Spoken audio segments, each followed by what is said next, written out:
Hey, today on Steam Culture, I'm going to tell you the story about the Ryan Scintillator. Don't go anywhere. I'll be right back.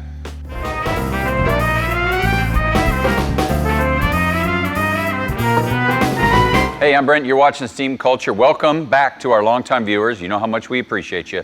And welcome if you're just starting to join us on Steam Culture, where we take steam and culture and we try and create the connection for you, the intersection where they have affected our history, either through inventions or just how steam actually works in ways that we use every day. I'm going to tell you about one from a young Canadian lad. Well, actually, he's not young, he's dead now. He was born in the late 1800s by William Darcy Ryan, goes his name. Now, pretty smart guy, ended up working for GE in their illumination, which would be lighting department, and created several groundbreaking technologies. One of them would be, he became the first person to light up the skyscrapers. You know, when you go to big cities, Chicago, New York, and you see the skyscrapers lit up, well, he started all that. Well, here's where the steam connection comes in.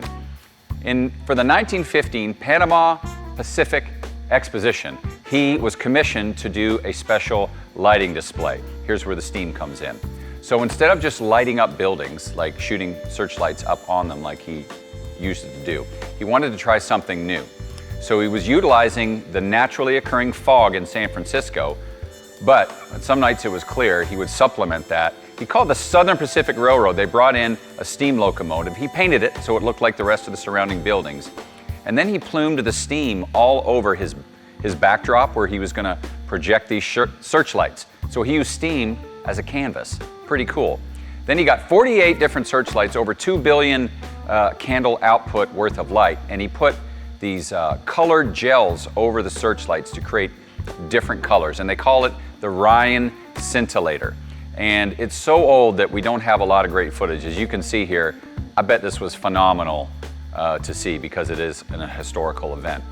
And he actually, I read at one point, created a serpent coming out of the ground with use of lights. He actually got the Marine Corps to do the lighting because only, I guess, the Marine Corps is very good at executing on command and on time, and it was almost like an orchestra of lights.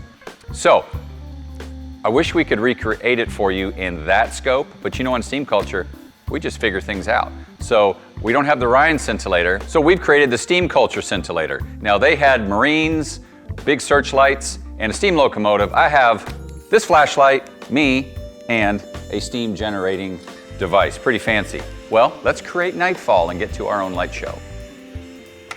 The Steam Culture Scintillator Light Show. Woo, look at that. Does give you an idea, though, of how they use the fog and steam to make a pretty interesting canvas of entertainment. So, pretty advanced thinking right there from Mr. Ryan. Well, you can Google the Ryan Scintillator. You could maybe Google the Steam Culture Scintillator. Don't Google that, just Google Ryan Scintillator. But Google us before you do anything else, because we got content each and every week. We got stories like this. Check out our boiling points and come see us again next Friday. Thanks for joining us.